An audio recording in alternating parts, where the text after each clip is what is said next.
بسم الله الرحمن الرحيم الحمد لله رب العالمين والصلاة والسلام على سيد الأنبياء والمرسلين نبينا محمد وعلى آله وصحبه أجمعين أما بعد. This looks a little washed out.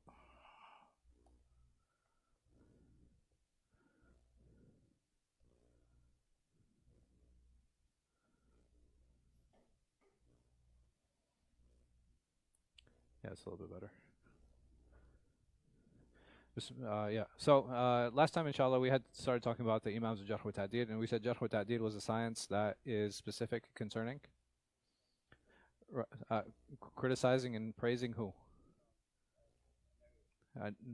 Narrators, ahsant, right? So this is very different.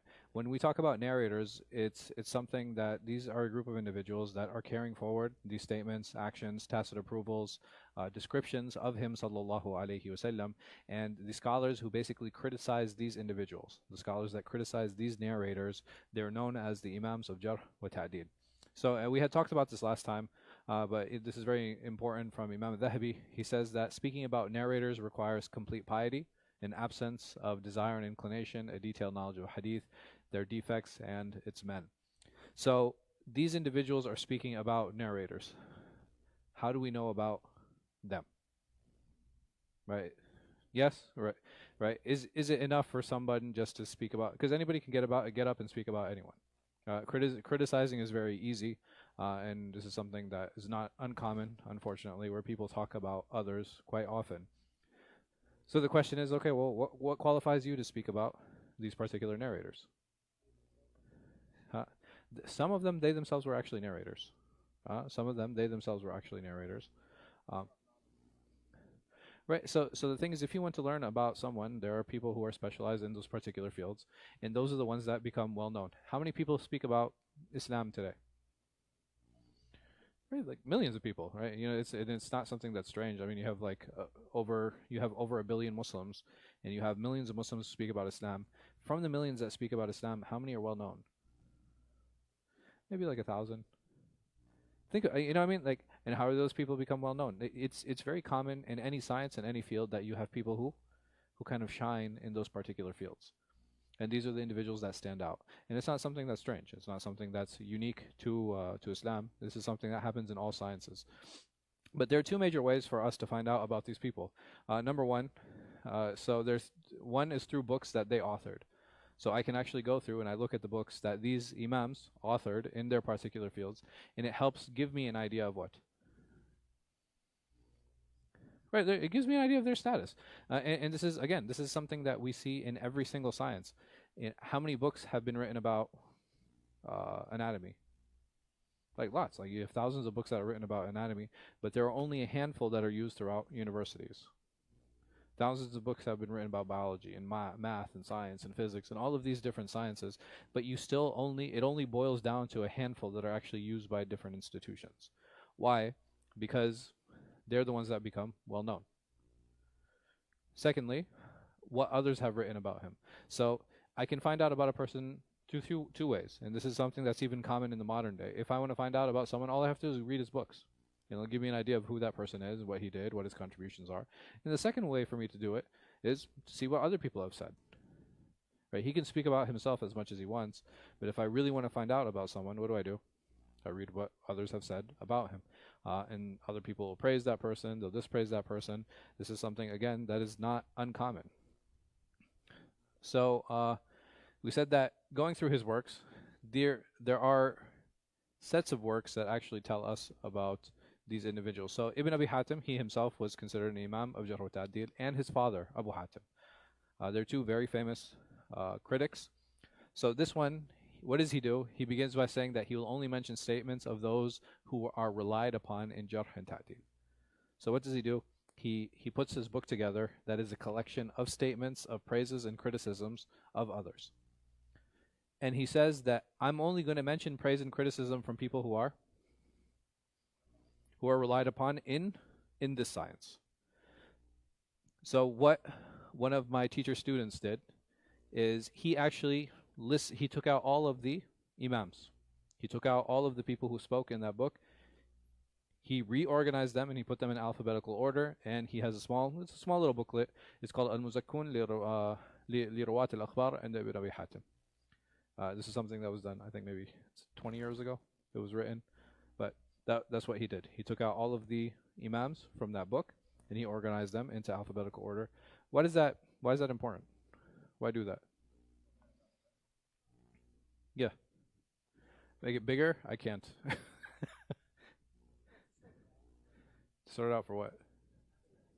It's like an index. So basically, if I go to any other book, what happens? Right? No, I'm saying let's say I go to another book and I find a statement from an imam whose name I don't recognize. What can I do? I can go through this list now. And it becomes easier. Right? It becomes easier to find that individual, and now I can be like, once I find the name on the list, then I can say, oh, this statement is what? Right? It's from that list of people who we accept in the science. If I don't find the name, no, then I have to put a question mark over it and be like, okay, let's see if other imams have mentioned this person and mentioned this individual. Then you have Imam al-Dhahabi. He has a work that's called ذكر من يعتمد قوله في الجرح والتعديل. So he came significantly later, so you're talking about like a 400-year gap between these two. And then after him, you have Imam al-Sakhawi. He has al-Mutakallimun fi al-Rijal, and he does the same thing. This idea of listing and putting together this list of imams who are celebrated in their fields and who are recognized in their fields. This is something that's really important. Why? Because when we actually do isnad studies, when we actually study the chains of hadith, it'll help me be like, okay, well, this is the narrator. I found the narrator. Now I need to find out about that narrator. So what do? I go into the books of Jarh wa Ta'dil. I go into these books and I find all of these statements about him, and I find out of the 10 statements, there are 2 names I don't really recognize. So I go through these 3 books and I don't find their statements. I don't find their names. So what do? Right? Either I can cross it out, or I should put a question mark. So now I have 7 people who have praised this person. I have 2 people who have dispraised him. And those 2 people I don't recognize. I can't find them in any of these lists. Right? So now the question mark just gets even bigger. Because it's like, okay, yeah, who are these guys? Like, and why are they speaking about this person? But there's a good grounds for me to dismiss their statements. There's a good grounds for me to dismiss their statements. From others. So this is taken from his biography and whatever entails in terms of his memory, his status as an imam, and criticisms. So what does this basically mean? It means that I will now go to these lists of people and see what they said about others. So over here, if I go through a list and I find that one of those imams, he's praising an imam that's not mentioned on that list. And he says that this person should be relied upon in terms of Jarh wa Ta'dil. That gives me what? Right? It gives me more confidence. Now, if I find the person who's being praised, I can go study. And I can be like, okay, if I see his name, I know for sure that at least this imam recognizes his position and his status. Does that make sense? Yeah.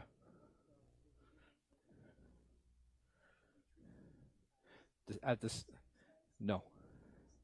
Yes. They're going to be a lesser status. And why is that? It's like, okay, well, if this person was so well known, why was his name not recorded by? Because one scholar recognized him, but guess who didn't? Ibn Abi Hatim. And Ibn Abi Hatim is considered to be one of the major imams in the field. And if he's not recognizing you, what does that mean? Right? It's like, I don't know, man. You got recognized by, you might have gotten recognized by a couple people, but you didn't get recognized by me. Ibn Abi Hatim, he studied extensively with his father. He was from Ray. So he was from Iran. He was known to have studied Jarh wa Ta'dil. Like this was a specialty, this was his takhassus. So he would go to his father, like even if you go through his book, he was like, Saltu Abi, I asked my father about this narrative, I asked my father about this narration. And why was he asking? Because he himself was what? Right, he was specializing in the field, so he would go through all of these different chains and he'd be like, okay, well this chain looks a little odd. Let me go ask my father. He would go ask his father about this. And if his father didn't have the answer, what do you think he did? He'd probably go ask someone else, right? You know, like he himself was like somebody who's studious, somebody who's involved in the field. So he would go to his father with these questions. His father would answer, and he would record them, and now, alhamdulillah, the work has been published and it's available. So how many imams need to speak about an individual? So if I have a narrator and I find one person speaking about him and he's rejected, or I have one person speaking about him saying that he's accepted, is that enough? Right, technically it's enough, actually. Technically it is enough. Yep, I just need one. So because what is the problem and what are some of the issues that come in? This might be like it might be a somebody who's a narrator who is narrating a unique work, like a unique hadith. He doesn't have too many, because the more hadith a person narrates, what happens? The more, well, there's more likelihood for him to make a mistake, but what else?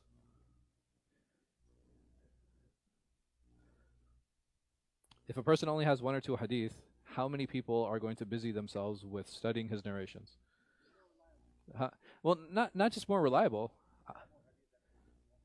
More people have studied with him, and there's his narrations become more popular and more known.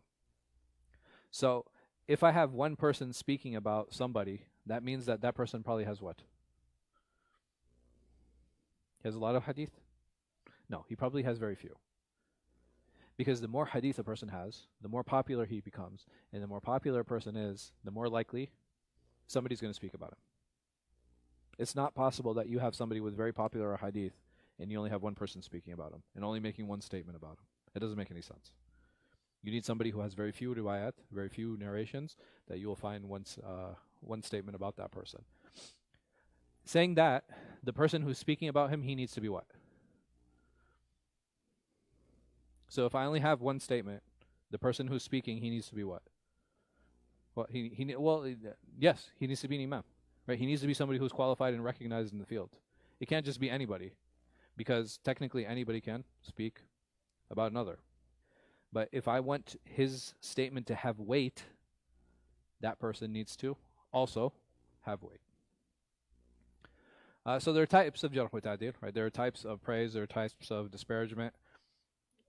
What do you guys think that looks like? Right, there's detailed in general. Detailed, meaning, right, there are details. He clarifies the reason of why he said what he did. In general, right, he just praises him, or he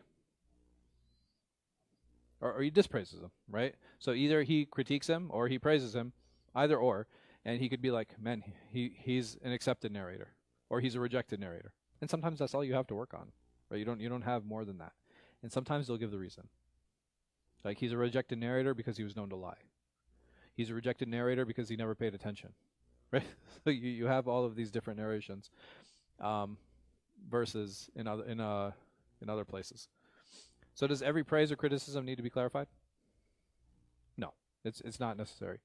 And the reason for that, there's a few reasons for this. Number one, when it comes to praises, what number of things can I praise somebody on? Is it limited? Versus being criticized.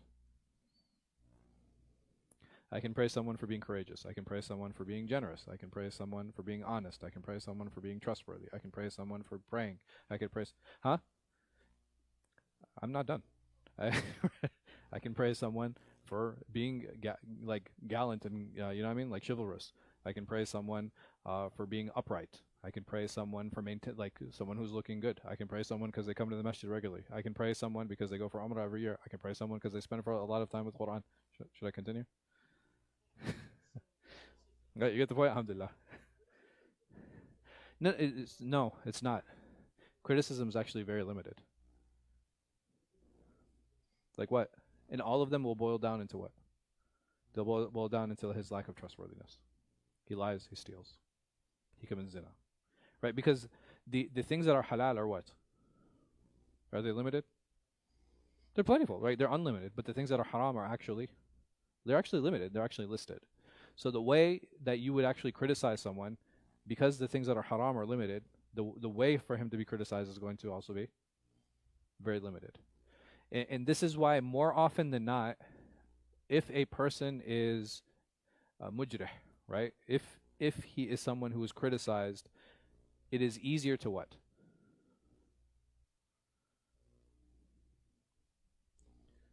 Yeah.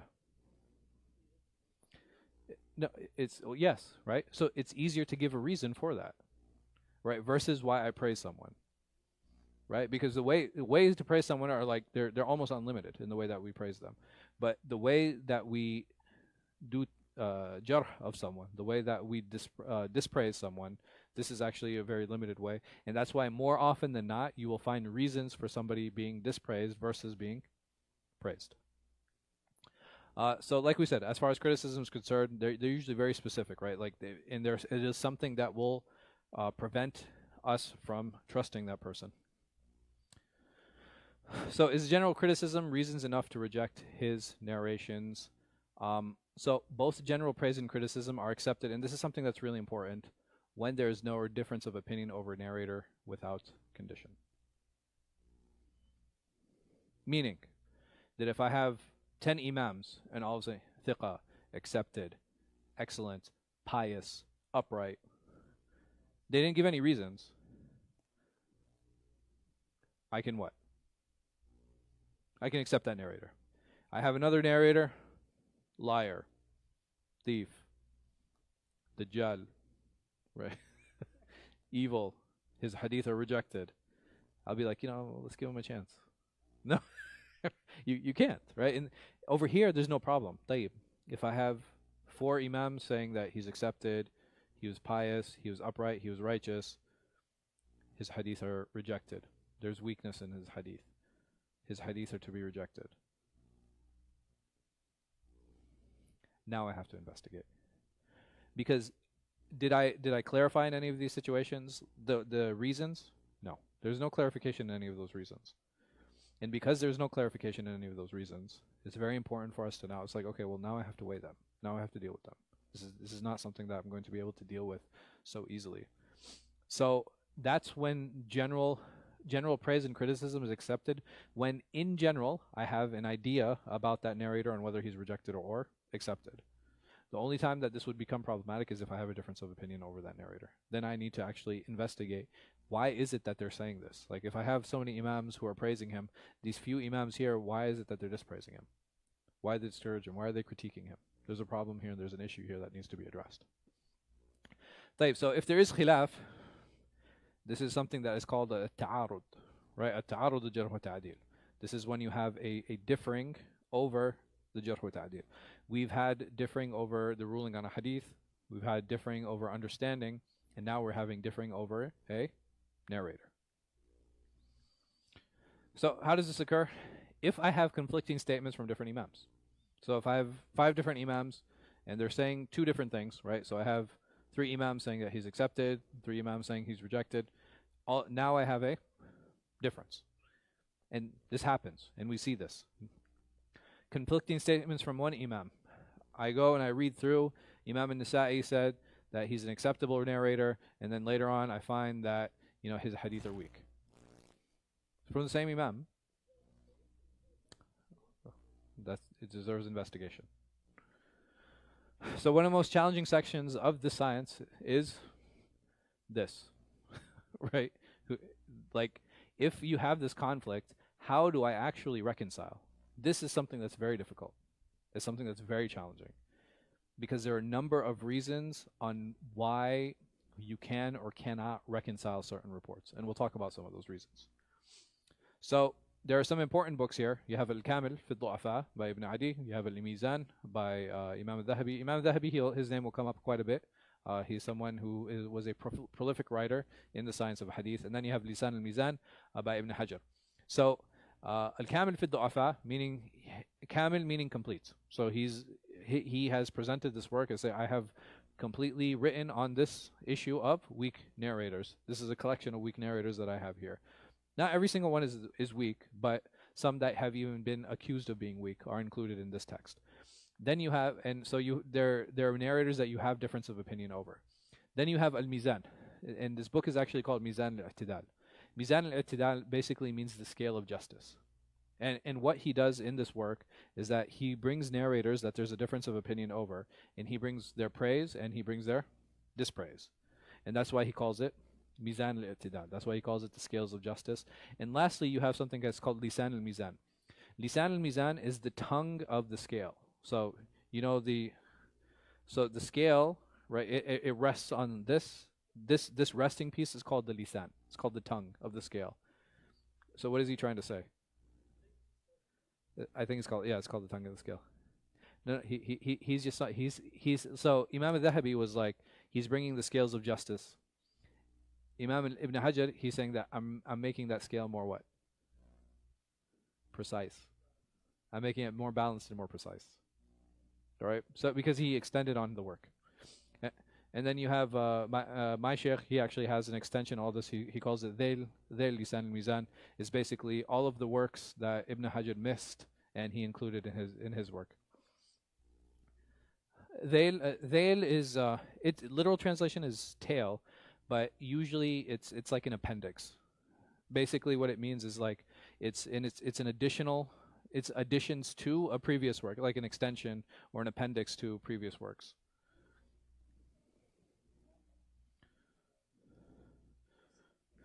Yeah. There's a huge time gap. Yeah. There's a big time gap. There's a big time gap. And I mean, even these guys, the most that they can do is what? Collect from previous works. They can collect from previous works. Huh?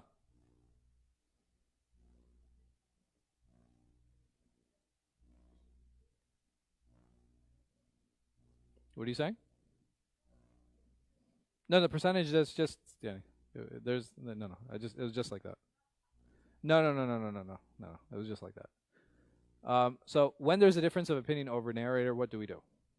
Right, and there are three major steps that an individual could follow in order to achieve that. Number one, determinative of the difference of opinion is actual, because sometimes the difference of opinion can be perceived, right? So, for example, if we said that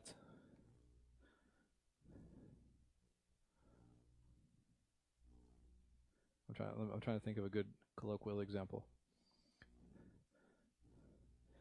Buffalo Wild Wings is amazing, and then Miguel was like, I had a bad experience. Does that mean he dislikes it? No.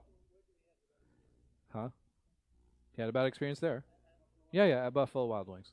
So I'm like, yo, Buffalo Wild Wings, tasty. And he's like, I had a bad experience. Does that mean that he dislikes it? No. But over here, someone could perceive it as like, oh, Farhan likes it, but Miguel doesn't. But is there actually a difference between us? No, he could still like it, but the last time he went, he what? He had a bad experience.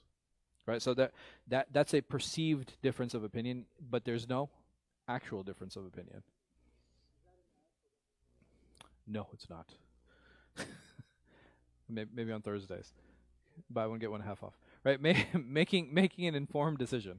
Making an informed decision, meaning that, okay, yeah, there actually is a difference of opinion, so what do? I choose one. Right? So there's a difference of opinion there. I said these are pro and these are against. So what am I going to do is I sit down and I actually choose one. And I decide like, okay, I'm going to make this decision and I'm going to side with these scholars on this issue versus siding with these scholars. Huh? So this is going to be based on evidence. I'm sorry? In terms of? Mm-hmm. Yeah. Yeah. Yeah. But there's also there's a third option as well. Suspension of judgment. Right. So I'm investigating and I'm just like I can't differentiate. And it's like it's not, I'm not able to lean one way or the other. So what do? I'm going to leave it. I'm going to be like, you know what? This deserves what? This deserves more investigation. If I have more information, I'm able to differentiate. If I had more information, I'd be able to differentiate. But the information I have right now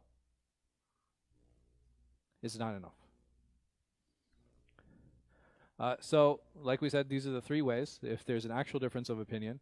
So is there an actual difference of opinion over this narrator, or is it perceived? So we weigh the opinions and we can make an informed decision. And if even after weighing the opinions, I'm unable to come to a conclusion, then what do? I suspend judgment. And there's nothing wrong with suspending judgment. Sometimes, you know, if you guys ever get to a point where you're doing research in hadith, many times your teacher or your professor or your supervisor, he'll actually push you to make a decision. Yeah. Because this idea of being inconclusive is not acceptable. Like you have to be decisive. Yeah, you have to be professional, you have to be decisive. But part of being professional and being decisive is being honest. And it's just like, hey, listen, I don't have enough information here. I can't. Because the moment I make a ruling, what happens? Right? I'm held accountable because sometimes it's just that one narrator that will cause the hadith to go from weak to accepted, or accepted to weak. Right? Sometimes just one narrator. So being forced to be put in that, versus if I stop, if I don't make a decision, I can say about the isnad what? No, not the isnad is incomplete, because isnad is complete, it's there. But what ruling would I put on the isnad? So on the narrator, I'm like, this is inconclusive. On the hadith, I can say what? It has to be studied more. Just like I'm inconclusive on the narrator, on the chain, I'm also inconclusive. Right? I have to suspend judgment until I get more information. No, my professor was actually really good, alhamdulillah. Yeah. So whenever I was like, yo, there's not enough information here to actually do it. The problem is if that, the reason that professors want to close that door is because it can become what? It become a bad habit. Like all of a sudden now you're just going through a hadith and you're like, inconclusive. Yeah. Yes. Yeah. I mean, right? So you shouldn't jump the gun and you should be like, oh, inconclusive. Right? Every time it's like, because it could be out of laziness where you don't want to make a ruling. So is there an actual difference of opinion? Like we said, there are three ways to determine this. If the difference of opinion is real or not, the first way to determine that is the ascription sound. Is the ascription sound? Meaning that, and there's a number of steps that we'll investigate here. Did the person who did do this jarh or do this ta'dil, did he actually say it or not? That's very important, yes? The second way, is it reconcilable? So if I have these two conflicting or apparently conflicting reports, is there a way for me to reconcile it? Example, I have 5 scholars that say this person is his hadith are accepted. He's sound. Then I have 3 that say his hadith are rejected. They're equal weight.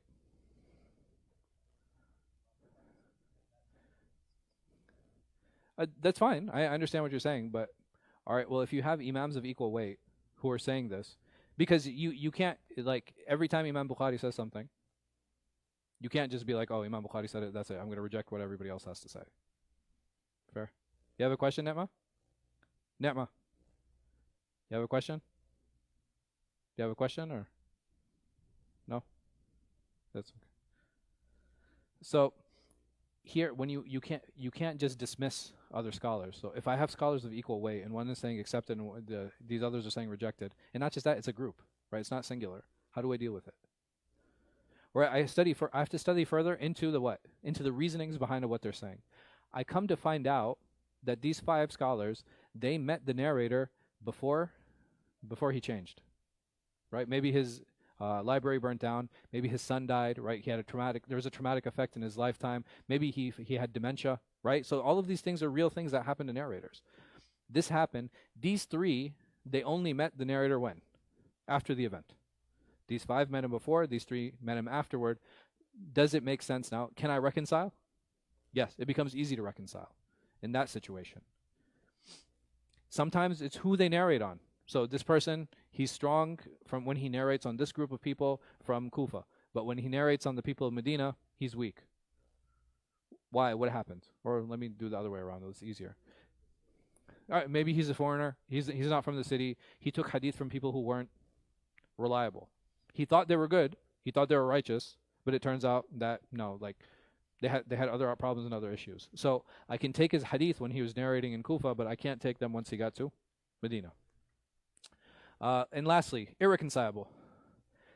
If I find that I have conflicting statements, maybe within one imam himself, and I cannot reconcile them, is it possible that he was being unfair in his ruling? Huh? No, jealousy is a real thing, right? Jealousy is a real thing. Is it possible that he was being unfair? Right? That's a definite possibility. How do I determine if he was being unfair? Again, these are things that are worthy of, what do you call it? Investigation.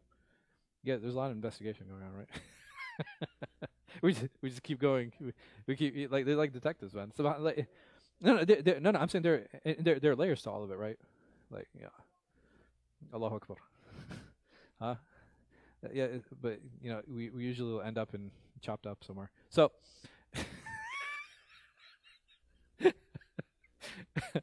So checking the inscription. What are some tools and what are some techniques I can do and I can take?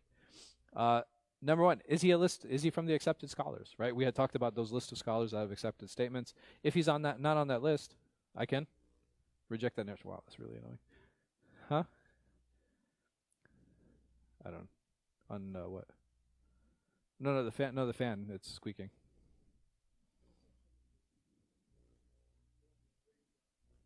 No. The problem is like this. The building's a little bit old, so when the wind blows, there's like a slight shift in the structure, and it creaks. The chain. Can the description be verified of him saying it? Now, this is something that we had touched on previously. All right, so number one, I was like, okay, well, this imam is accepted. Now, because I have a difference of opinion, what is the next step for me to do? I have to check the chain of narration of what? The criticism.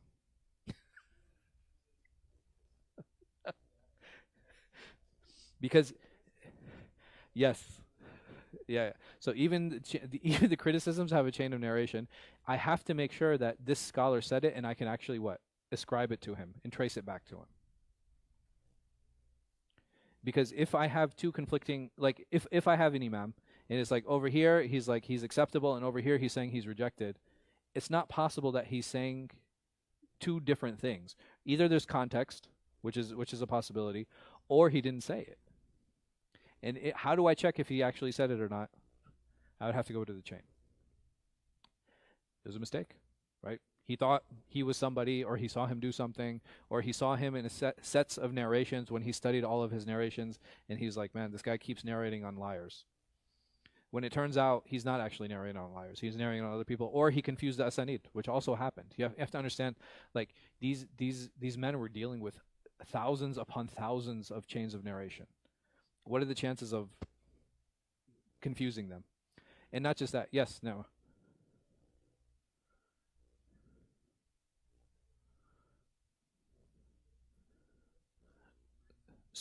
So most of the people who criticize other narrators, they were alive while narration was still happening. So Ibn Abi Hatim, he's actually later, he comes to a point where the act of narrating is dying down, right? It's finishing off, it's actually trailing off. Because Imam Bukhari's already written, Imam al-Tirmidhi, Abu Dawud, Nasai, all of their books have already been written and recorded. The vast majority of the hadith literature is already down. It's already down, written on paper. I'm sorry? So I would say at the 4th century. 4th century, it was pretty much done. So like by 300 Hijri, most of the major hadith works were done. You had some more that came between 300 and 400, and that was about it. And then yeah, that was about it. And then after 400, you had like a few works, but yes. So this was like 300 onward. No. This is like 300 onward. So you're talking about like some of the narrators are still alive. Yeah, like you could still actually go in and you can actually investigate them, or you have access to some of the teachers, or you have access to some of their works. You have to understand, like, some of these works, they were compilations of previous works. Imam Bukhari, like we had mentioned in the class previously about him, is that he's very famous for his Sahih. Right? He's very famous for writing down the Sahih. And he said himself that I used to work on the Sahih at night. And he was working on another book during the day. Do you guys know this? Right? It's Tarikh. Right? So he has a book called Tarikh al-Kabir. And in that book, guess what he wrote about? Narrators. Right? He spent his time writing about narrators. So all of these books were already written. They knew about these different narrators. They had all of these chains available to them. So it was easy for them to compare and contrast and actually study all of these different chains. Mistaken. So here, the Imam was mistaken. Like, the statement was a mistake. Right? What he said was wrong. Over here, No, I'm sorry. The mistake was the person who's narrating from him. He misunderstood. Right? He made him, or he didn't misunderstood. He made a mistake. So he's like, instead of saying he was acceptable, he said he was not acceptable. Yeah, the person relaying. So either a scribe, right, which is also a possibility. The sheikh said that his narrations are unacceptable, when the sheikh said his narrations are acceptable. So there was a mistake, and there's a scribal error. Over here, the imam himself made a mistake. Like, he said something, but he made a mistake, thinking that he was someone else. Other one is unacceptable. He was criticized or praised for a dismissive reason. You guys know about the story about the horse? You know what I mean? Like, he wanted the donkey to come. Imam Bukhari went to go get it, right. He was like, he made it look like he had one, and he's like, oh man, is that a reasonable excuse to reject a person's narrations? Yeah, if he's like there's a possibility that, is that a reasonable excuse to reject his narrations? No, it's not. So if we found that to be the reason, we would say no, that's not a reasonable excuse to reject somebody's narrations. No, it doesn't. Misunderstood. So the imam said something. We had used an example last time where Yahya ibn Ma'in, he was asked about a narrator, and he said, "Who shaitan?" He's like, he's a shaitan. So when he said that he was a shaitan, what did he mean?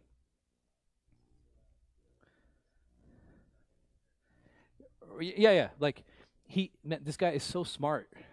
He's like smart as a shaitan, right? He's always coming up with things, like he's able to connect things. So it's actually what? It's actually a praise, right? It's actually a praise. It's not meant to criticize him. But somebody else might read it and it's like, shaitan, he's like, his narrations are rejected. Misascribed. So the statement was from another individual, not from the imam. So Abdullah said, right? And it was not Bukhari. It was another Abdullah. Misapplied. Now, that was misapplied to the imam. Sometimes it could be misapplied to the narrator. So he's speaking about this Abdullah, but he confused it with another one. Timeline. So there is a difference of opinion on early critics and later critics. So early critics, their opinions will have more weight. Why? Because they lived during that time. They lived during the time of narration. Later critics, the problem with later critics is they're what? They're working with whatever information they have. So whatever information they have, that's what they're working with, and that's where they come up with their rulings. They can't come up with original rulings on them because they don't have access to all the information. So reconcilability. There are different ways to this. Context. Yeah, sure. Later critics, they only have access to the written works in front of them. They can't create new rulings about these narrators. They can study whatever they have that's written in front of them. But is it possible they go to the village where that narrator was raised? Is it possible they speak to the neighbors? Is it possible that they speak to other imams that might have interacted or dealt with them? Right? You know, the tools of investigation are lost. Right? Why? Because they're all dead. Yeah. Yes. Right? It's like secondhand evidence versus firsthand evidence, where you can actually interact and deal with the narrators. So that's why the earlier narrators, their critique has more weight. Reconcilability. What is the context that he made the statement in? Right, there are different. If an imam says that he's an acceptable narrator, but you find out, the question is that when he narrates, what do you think when he narrates on Ahl Medina? And the imam says he's an acceptable narrator. Is it okay for me just to take he's an acceptable narrator and say he's good? No. Right? It's a conditional statement. If you look at the entire context, it's actually a conditional statement. Secondly, broad terms. Classical scholars did not intend particular levels with their terminology. What does this mean? Meaning that later scholars, they actually had level 1, 2, 3, 4, 5, 6, 7. But scholars in the past, they didn't intend those levels. This is something that we call back projection. You guys know what back projection is? So back projection is basically taking a term that we've defined in a certain way today and then trying to apply it to the past, which is not the case. Let me think of an example. The Prophet Muhammad, no, the Prophet Muhammad sallallahu alaihi wasallam, the Prophet sallallahu alaihi wasallam, he said, "Man yuridillahu bihi khayran yufaqihu fid din." Whoever Allah intends good for, He gives him fiqh of the religion. Like he teaches him how to pray and how to fast and do all these things. Is that what's intended? No, because it's not possible the Prophet sallallahu alaihi wasallam meant fiqh in the way that we understand it today. Why? It wasn't there. There's no science of fiqh that existed at that time. Application, looking at how the Imam applied his ruling on the narrative. So sometimes the Imam will say something and it's not clear. So what can I do? I can obviously investigate, right? I've used that word like 1,000 times. But how do I investigate?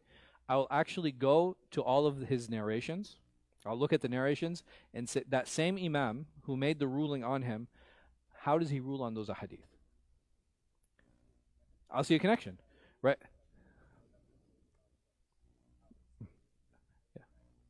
No, absolutely no. So over here, this is actual application. Say, so the narrator is, let me think, layin al-hadith. Or, no, here, let me give another one.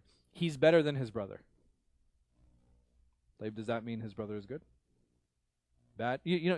Again, and just because someone's better, it could mean that one is really weak and one is a little bit better, but both of them are what? Weak. So what do? Now I can go and study the narrations. So I look at all these narrations and I find the Imam himself, he's using those ahadith. What does that tell me? That they're reliable and that this narrator is acceptable. Rare uses. So sometimes an Imam, he'll use the term outside of the terminological means, like he'll use it in a linguistic sense. He won't use it in the sense of that particular science. The example we had used is like the shaitan, right? He doesn't actually mean that. There's a different meaning and application. Sometimes they had specific uses. Like sometimes they used a word in a specific way that other people didn't use it, right? Because people speak differently and people talk differently. Yes?